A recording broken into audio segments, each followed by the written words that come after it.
The dumbest ways people have died, part 2. Let me know, what is the dumbest way you know someone died? R.I.P. I want to make a bet most of this is men. Eating way too much. If you had to come up with a sport that could only exist today, it's probably competitive eating.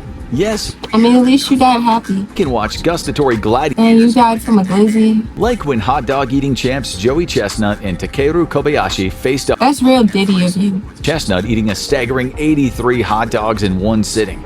But it's You had 83 wieners in your mouth efficient. It takes practice and strategy. in one sitting. Not meant to eat that much food in one go. And that's something a lot of people have found out the hard way. At least 10 people have died during eating competitions, with most of them being amateurs who didn't know how to pace themselves and wound up tragically choking to death. In some cases, it was the fault of Choking. marshmallows are one of the last foods that should be used in a speed eating competition. Same for hot dogs, which can easily. You choked on a wiener. But other culprits have Was it included big? tacos, pancakes, pie. A taco. Was it wet? In 2012, during a roach and worm eating competition, well, those roach legs weren't meant to go down. You didn't die happy. But Why would you join that? only way you could die from eating. One man didn't even get to enjoy his burger. Number 9. Too much DIY. Barry Griffiths was an independent man, and the 57-year-old Welshman wasn't willing to let health setbacks stop him. He had recently suffered a stroke, which limited mobility in his arm, and he also suffered from heart disease. But he didn't want help or company, living by himself and preparing his own food. One day he set out to make himself some burgers from frozen patties. I wouldn't want company or help either. No worries. Or no baby. Out a knife and began prying them apart one by one. The exact circumstances of what came next would never be known because Mr. Griffiths wasn't found until a welfare check was called in to his country home, at which point officers found him lying dead with a wound to his abdomen. At some point, the knife likely slipped and stabbed him, at which point, rather than seeking medical help, he simply got into bed and tried to sleep it off, but never woke up. You slept off a stab wound, Sway? Disease or the stab wound, but the What was the thought process? I mean, now you're going to have a lot of time to think about it. unfortunate consequences. Not even man's best friend is innocent. Number 8. That's not on the dog. 30-year-old Joseph Smith was a good old boy in Sumner County, Kansas. You a good boy. To a day of hunting, he and his friend had everything they needed. He's a good German Shepherd. Truck and his friend's loyal German Shepherd. They loaded the dog and the guns into the back seat and set out for the woods to bag some deer. And somewhere along the way, the dog got excited You tried to bag some deer and you got bagged. to go off and shoot Smith directly in the back, killing him. Not exactly a man's best friend action. You tried to bag some deer and you got bagged Jumped to the defense. by a dog. After all, dogs don't know what a gun is, and it had no bad intentions, Shouldn't have tried Bambi. That's called freaking karma. I don't feel sorry for you. and a loaded You killing deers for fun? is a recipe for disaster. While no charges were filed in the case, it gained national attention, and it served as a key point of evidence for Was that fun? man's best friend belongs in the front seat. It's rarely the animal's fault, but sometimes you have to wonder, what did they expect? Number 7. A bird-brained decision. Marvin Hayos was a 77-year-old Florida man, and he certainly Florida. to the reputation. The eccentric farm owner loved to collect exotic animals, and he had recently obtained a prized specimen for his collection, a cassowary. These flightless oceanic birds have a reputation for You got a gorilla and some more and the bird took you out. people have said they're the closest living thing to a velociraptor today, thanks to their sharp talons and confrontational behavior. What could go wrong? For Mr. Hayos, a lot. You kidding me? I'm too pleased to find itself in captivity, and when Mr. Hayos was in the bird's enclosure, he apparently fell, and the cassowary wasted no time. It set upon its new owner I know you did not trip on a rock. You a white girl? with its sharp three-clawed foot. Marvin Hayos bled out and was pronounced dead on the scene, and authorities warned that the cassowary was the most dangerous bird in the world before auctioning off this particular Hit that artery, you done. owner. Let's hope no sequel is forthcoming. Sports always have a risk to them, but one sport is turning out to be surprisingly deadly. Number 6. The cutting edge. Hockey is I can see a hockey be over football. makes sense when you think about it. It's a sport Blades. where armored guys collide into each other while holding big sticks, and they try to send a hard, flat puck flying into the net at top speed. And that's before With blade shoes. fights.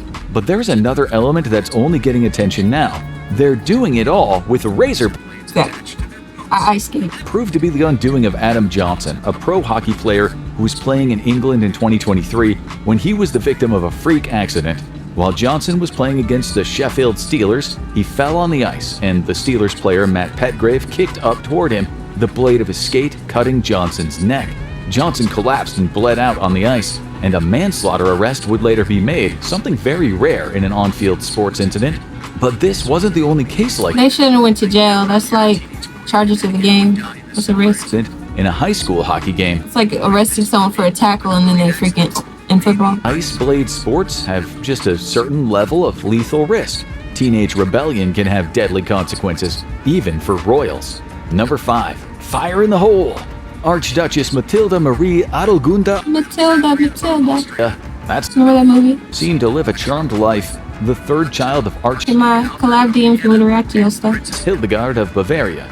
She grew up in the mid-19th century and was expected to be key to her family's plan to grow its influence. She was designated to marry Prince Umberto of Savoy, the crown prince of Italy, to boost relations between the two. And her father wanted everything to be perfect. That meant that his daughter must give off the impression of a proper young lady. And one act of rebellion would spell the princess's doom. On the 6th Princessa. 67, Archduchess Matilda was planning to attend a performance at the theater. Wearing a gauze dress that she'd picked out, she stepped outside to smoke, something that was strictly forbidden by her father. She heard her father approach, impulsively hid the cigarette behind the dress, and the dress went up like a bonfire. She was covered with burns and died soon after from her injuries, putting an end You stupid. to her life, but to the country's hopes of improved relations with Italy for now. Number 4. The Old Man is Snoring. The Old Man is Snoring is one of those nursery rhymes that's a little too morbid, a song about an old man who hits his head and dies in his sleep.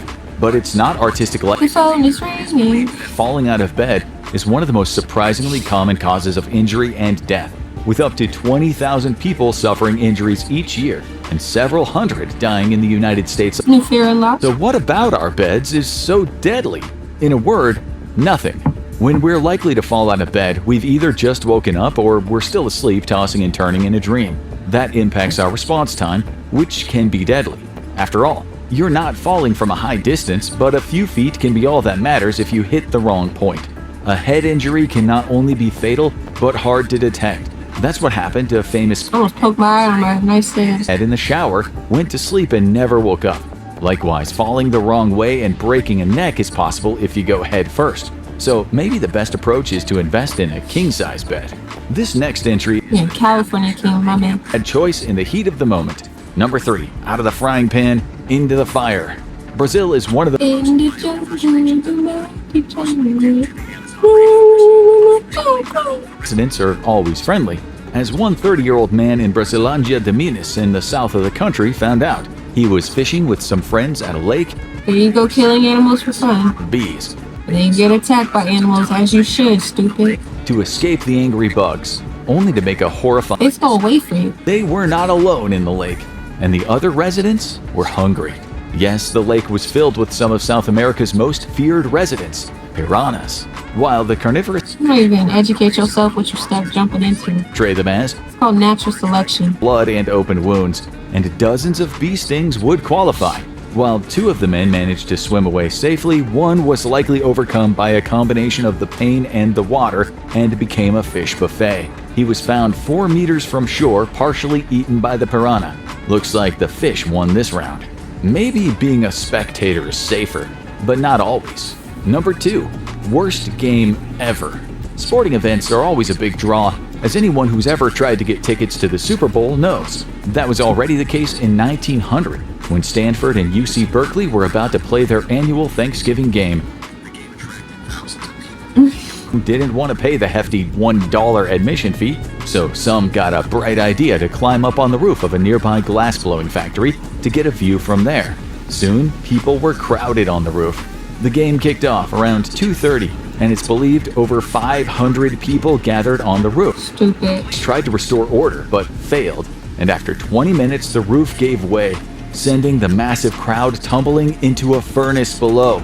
Only one furnace was active that day, but it was filled with molten glass, and up to 100 people fell on top of it, being horribly burned. Thankfully, the furnace held and didn't pour the molten glass onto the victims, but fuel pipes were broken, spraying hot oil and setting fires. In total, 23 people were killed and over 100 were injured. It remains the worst disaster in U.S. sporting events. Natural selection. And the game went on. Stanford won. As they should. It's not my fault, you stupid. This final cause, Why would you go on a building that has molten glass under you? remember With 500 people. There's weight limits. subway surfing? Turns out the answer is a lot. Subway surfing is a reckless, illegal, and popular stunt pulled off by teenagers and graffiti artists in major cities, where they try to jump onto a moving train. Why? Some want to show off for their friends, some want That's about white. stunt for social media, and others want to put a graffiti tag on a hard-to-reach area. What they all have in common is that they are taking their lives in their hands, because trains are not meant to be ridden on the outside. It's not exactly known how many people have died train surfing over the years, but the Wikipedia page has hundreds listed. The most common cause of death is falling off of the train, but other victims have hit their heads on overpasses, gotten caught between cars, or hit electrified rails. The good news is, this one is fairly easy to avoid. All we have to do is not jump on a moving train. Facts. All you gotta do is not do dumb shit. That was some more dumb ways people died. Again, I don't feel sorry for any of them. You was killing animals for fun and an animal killed you. Sounds about justice to me. And then you was doing dumb shit and fucked around and found out. Sounds about justice to me. Bet you won't do it again because you in heaven. R.I.P.